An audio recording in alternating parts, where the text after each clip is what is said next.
Hello student, हम लोगों ने इस सीरीज में इसके पहले वीडियो में एक्सियल पोजीशन का डेरिवेशन क्लियर किया था। अब ये सेकंड आपके सामने हेडिंग पड़ी हुई है, नॉन एक्सियल पोजीशन और ब्रॉड साइड ऑन पोजीशन। ठीक है, इसको हम लोग निरक्षी अथवा अनुप्रस्थ स्थिति हिंदी में बोलते हैं। ये थोड़ा सा फिगर आपका बहुत ध्यान देने लायक है, क्योंकि इसका डेरिवेशन तभी क्लियर होगा जब आपको ये फिगर क्लियर हो जाएगा। तो इसमें भी हमारे पास electric dipole minus q plus q होते हैं। बीच की डिस्टेंस वही पुरानी 2l है, और इस पॉइंट को A और इस पॉइंट को B। ध्यान रखिएगा, वीडियो दो पार्ट में आपको मिलेगा, क्योंकि एक बार आपको कैलकुलेशन के लिए मैं दूंगा कि आप कैलकुलेशन करें, और पहले वीडियो में इक्वेशन बनेगी। ओके, तो ये ध्यान में रखना है, नॉन एक्सियल पोजीशन है तो इस तरीके से जाएगा परपेंडिकुलर पोजीशन में, और यहां पर आपको plus Q charge Q point या बी पॉइंट आप इस तरीके से कह सकते हो, इस तरीके से ज्वाइन कराएंगे।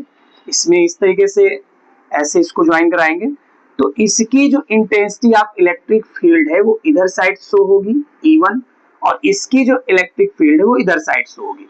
ये हम लोग पीछे रिप्रेजेंट कर चुके हैं। पॉजिटिव चार्ज आपका इलेक्ट्रिक फील्ड की डायरेक्शन में जाता है, नेगेटिव चार्ज इलेक्ट्रिक फील्ड की अपोजिट डायरेक्शन में जाता है। इसीलिए E2 का डायरेक्शन यू है और E1 का डायरेक्शन यू है, मींस P की ओर है और ये P से दूर है। ठीक है ना, जिसको हम लोग to away and toward बोलते हैं। ये टू वार्ड हो गया, ये टू अवे हो गया। अब आपको ध्यान रखना है, ये डिस्टेंस हमारी स्मॉल l है, ये डिस्टेंस हमारी स्मॉल l है।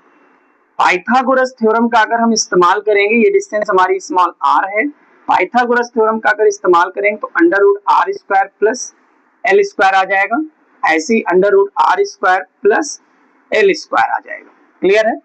अब इसमें एक एंगल हम लोग यहाँ पर रिप्रेजेंट करते हैं थीटा। जो एंगल यहाँ पर है वही एंगल यहाँ पर आएगा। क्यों? क्योंकि दोनों साइड इक्वल है और समान रेखाओं के बीच बना कोण जो होता है आपका सेम होता है, means equal side has equal angle opposite to it. ठीक है, अब आप इसके पैरेलल अगर कोई लाइन यहाँ ड्रा करते हैं तो ये थीटा है तो ये भी थीटा हो जाएगा, और पता होना चाहिए ये थीटा है तो ये भी थीटा हो जाएगा। ये करेस्पॉन्डिंग एंगल बनाएगा, अल्टरनेट इंटीरियर एंगल बनाएगा। ठीक है ना, तो ये यहाँ पर आप देख सकते हो फिगर हमारा पूरी तरीके से तैयार है। आप चाहे तो पॉइंट P के डायरेक्शन को, पॉइंट P पर जो इंटेंसिटी ऑफ इलेक्ट्रिक फील्ड आनी है उसके लिए फिर से एक अलग फिगर यहाँ पर इंडिकेट कर सकते हैं।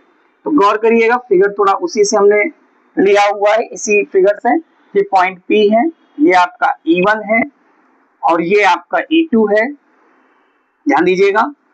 और इस पर एंगल आपका थीटा है, इस पर एंगल आपका थीटा है।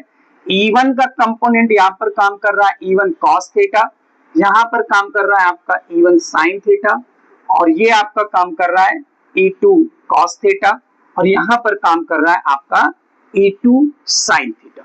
क्लियर है। तो इस तरीके से फिगर बहुत जरूरी है जानना। जैसे पिछले डेरिवेशन में प्लस क्यू चार्ज के लिए, माइनस क्यू चार्ज के लिए आपने intensity of electric field find की थी इस फार्मूले की मदद से, बिल्कुल वैसे ही फिर से आपको वही काम करना है। इस फार्मूले की हेल्प से आपको प्लस क्यू चार्ज के लिए, माइनस क्यू चार्ज के लिए intensity of electric field find करनी है। फिर पॉइंट P पर कौन सा कंपोनेंट आपकी इंटेंसिटी निकालने में मदद करेगा ये जानना है। तो यहाँ पर सबसे पहले यहाँ पर हम लिखते हैं फॉर प्लस क्यू चार्ज। तो जैसे हमने यहाँ पर फॉर प्लस क्यू चार्ज लिखा तो E1 की वैल्यू बनेगी 1/4 पाई एप्सिलॉन नॉट के dot Q upon under root r square plus l square का होल स्क्वायर। ध्यान दीजिएगा, आर स्क्वायर जो लिखा हुआ है उसका होल स्क्वायर होगा under root r square plus l square. तो इसको सॉल्व करके अगर हम मेंशन करेंगे तो E1 is equal to 1/4 pi epsilon naught के Q अपॉन में ब्रैकेट के अंदर r square plus l square आएगा। सिमिलरली E2 के लिए अगर चेक करें तो 1/4 पाई एप्सिलॉन नॉट के Q अपॉन में r square plus l square आएगा। क्लियर।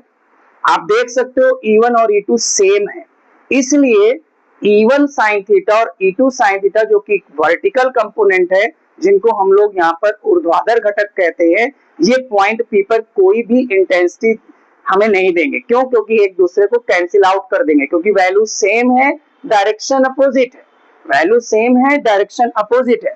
केवल ये कंपोनेंट हमारी मदद करेगा इंटेंसिटी ऑफ इलेक्ट्रिक फील्ड निकालने में, E1 cos theta plus E2 cos theta. तो मैं यहीं से वीडियो को ब्रेक कर रहा हूं। आपको यहां तक पहले इसको लिखना समझना है, और E1 की वैल्यू E2 की वैल्यू सेम है, आपको वैल्यू रखना है। और उम्मीद करता हूं ट्राइंगल ए पी और ओ इसको नाम देंगे, इसकी मदद से cos थीटा आपको निकालना पड़ेगा। ये आपके लिए है, in triangle A O P से cos थीटा आपको फाइंड करना होगा। यहाँ वैल्यू रखनी होगी, E1 E2 सेम है। इसको चाहो तो एक इक्वेशन और बढ़ा देता हूँ, 2E1 cos थीटा राइट कर सकते हो। cos थीटा यहाँ से आएगा, E1 की वैल्यू आप निकाल लोगे, या ये दी हुई है कह सकते हो, और फिर इस इक्वेशन को आपको सॉल्व करना है। तो इसके आगे का कैलकुलेशन मैं आपको नेक्स्ट वीडियो में दूंगा, इसको आपको यहीं तक देखना है।